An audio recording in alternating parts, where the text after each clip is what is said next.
Here. So this is a book that I picked up over the weekend at Black Squirrel Books, and if you saw my Sunday vlog, you probably saw me show it off in, I guess I would call it a haul within that vlog. But it is a travel book of sorts by A.G. Bradley, published in 1908, and it is really quite beautiful. But it's described as being for the armchair reader, and I am an armchair reader if I ever saw one. It's unlikely that I will ever find my way to Northumberland, but I guess never say never, I might. But I thought I would, start in on this book for the first time tonight. This is one that I don't intend to read in one go. It's something that I intend to pick up little by little in pieces, bits and pieces here and there.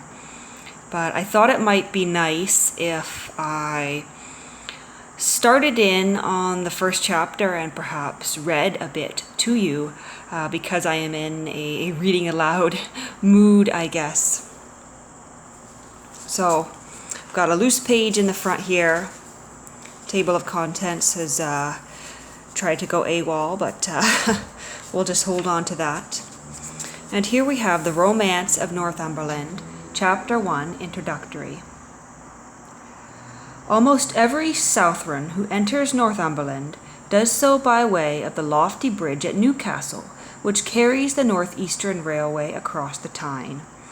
It is needless to add that not one, probably in 1,000 of such pilgrims by the Scotch Express, who get this passing glimpse of one of the most imposing spectacles in industrial Britain, has any thought of the county of Northumberland in his mind.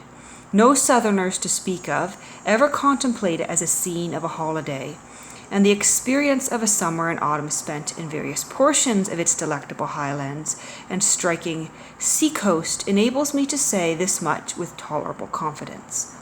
For one thing, a somewhat similar delusion is, I fancy, abroad as attaches to South Wales, namely that, like the other delightful and inspiring country, Northumberland mainly consists of coal mines, which is the most singular, as these very regions actually contain the two most extensive and unbroken areas of virgin wilderness south of the Western Highlands.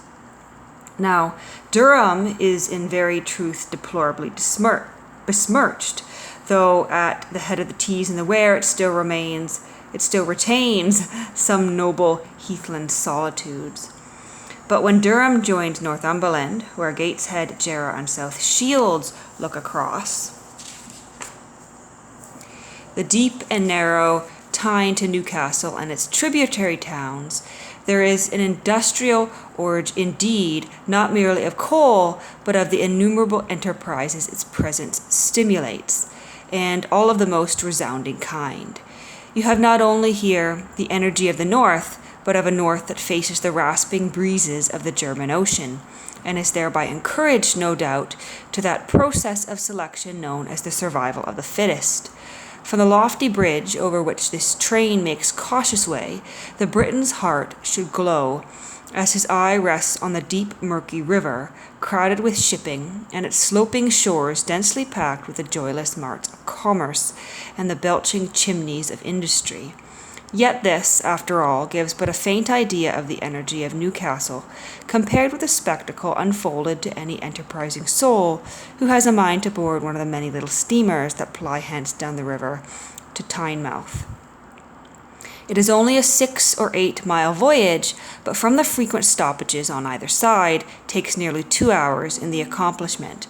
The Tyne is deep and comparatively narrow, a mere 100 yards or so in width by the city. Though broadening gradually, it never spreads into a serious estuary, but remains in effect a river till it races out into the open sea beneath the ruins of the Tynemouth Abbey, between yellow sands, and once again under clear skies.